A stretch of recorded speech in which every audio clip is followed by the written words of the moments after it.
In this video, we'll understand the properties of parallelogram and some other or special types of parallelogram like rhombus, rectangle, and square. So let's start with a parallelogram. Say if I make a parallelogram, say I made a parallelogram. So what are the properties this parallelogram have? So let's first name it as ABCD.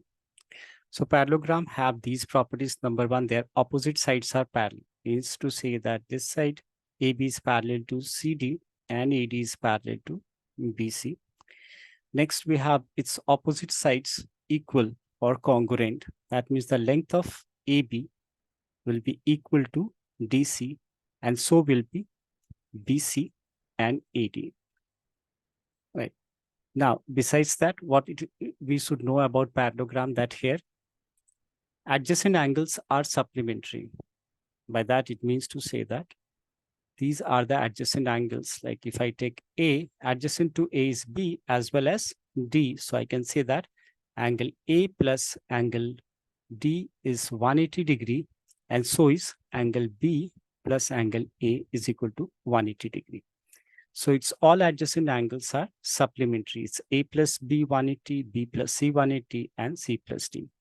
Further, its opposite angles are equal. That means angle A will be equal to angle C, and angle B will be congruent to angle D. Congruent is same as equal.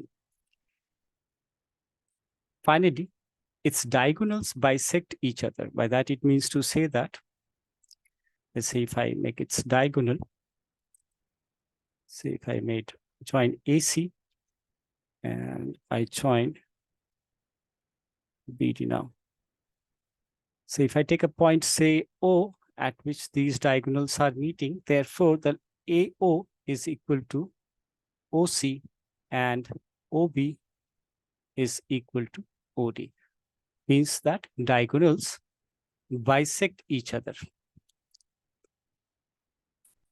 And lastly, one more property that here diagonals divides it into two triangles. As you can see, there are the diagonal AC here is splitting this figure into two triangles, and these two triangles are congruent. So these are the properties that parallelogram have. Now let's understand the different types of parallelogram. If I take a replica of this, or say if I take this parallelogram and make its sides equal, adjacent sides. So if I take a copy of it,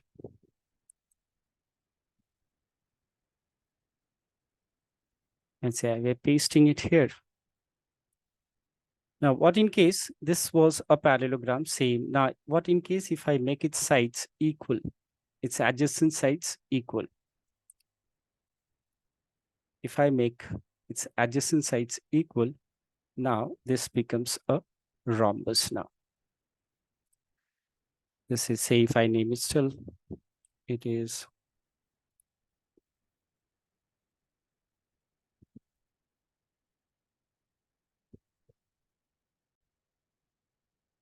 naming it as ABCD. Now this becomes a rhombus. What I said here that a parallelogram whose adjacent sides are equal become a rhombus. That means here this AB is equal to BC, BC is equal to CD, and CD being equal to AD. All sides are equal, or we may say its adjacent sides are equal. So it is a special type of parallelogram. So what's that special about this parallelogram is, number one, you should know that since it is a type of parallelogram, it will have all the properties of parallelogram. That means opposite sides equal, opposite sides parallel, opposite angles equal, adjacent angles are supplementary, and the diagonals divide it into two congruent triangles. Moreover, the diagonals bisect each other. These all properties will be there in case of a rhombus also, because it is a type of parallelogram. So as I said, it has some special one. It's a special type of parallelogram. So what is that special? Number one, its all sides are equal. And number two, here the diagonals bisect each other, but not only bisect each other, but bisect each other at 90 degree. So if I make its diagonal, say joining AC and BD, what you'll realize here, that this angle is 90. Same will be this and this. Here the diagonals bisect each other at 90 degree. That is what rhombus has besides all the properties of a parallelogram. Now coming to the next figure, that is rectangle. Rectangle is also a type of parallelogram, so it will have all the properties of a parallelogram. Repeating, its opposite sides should be parallel, opposite sides equal, opposite angles are equal, and adjacent angles supplementary. Diagonals again separate it into two congruent triangles, and diagonals bisect each other. So why it's a different type of parallelogram, or why should we say it's a special type of parallelogram? Let's understand here. By definition, it says that a rectangle is a parallelogram where each angle is 90 degree. That's what special it have. That is, here each angle is 90 degree. And there's something else which is also, that is, here the diagonals not only bisect, but they are equal in length. Means to say the length of AC is equal to BD. The length of AC will be equal to BD. So we can say that in this figure, in case of a rhombus, here all sides are equal. That is, AB is equal to BC, is equal to CD, is equal to AD.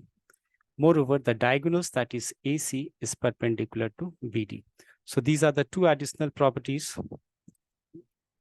that a rhombus has. And a rectangle, in case of a rectangle, what do we get to know here? The diagonals, that is AC, is equal to BD, and each angle is 90 degrees. Say angle A is 90. Same with angle B is equal to angle C is equal to angle D. They are all equal to 90 degree. Coming to the last type of parallelogram, say that is a square.